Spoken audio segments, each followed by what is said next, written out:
Pinubuhay niyo ako'y sinungaling. Paano lang po ako?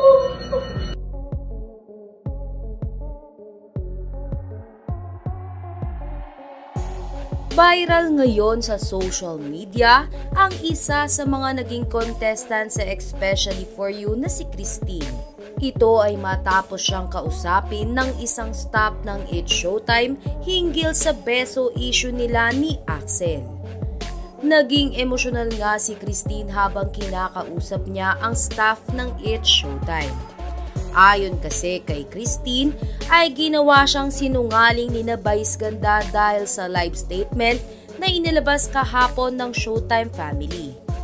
Tila taliwas daw kasi ang mga sinabi ni Vice Ganda sa TV at nanindigan na hindi talaga siya na-off sa ginawa sa kanya ni Axel. Narito at panoorin natin ang buong video ng pakikipag-usap ni Christine sa staff ng It's Showtime.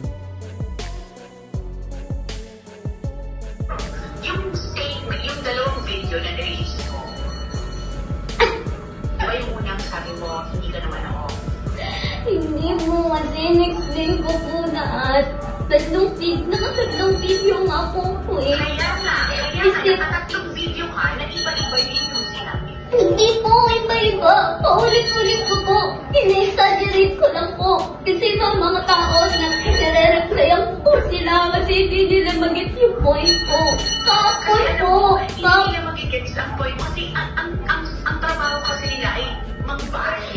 So kahit anong... Ngayon po kasi, masyado na silang binigyan ng dahilan. Paano may bash ako? Pinubuhay niyo ako'y sinungaling. Paano lang po ako? Okay, hindi yan ang nangyari. Hindi yan ang totoong nangyari. Hindi yan ang intensyon. Pero magsasalita... Ay, naku eh. Nakanood ko po yung video na yun. Alas, nakapagawasawin ako ko, ma'am. Alas, hindi ko kasi kaya. Hindi nga po kayo nakonsensya ko magsinungaling eh. Tapos meron po yan ang panood ko. Kasi na yan naman po yung sitwasyon ko, ma'am. Sige, Christine, tawagan ka ulit namin, ha? Sabi mo, okay.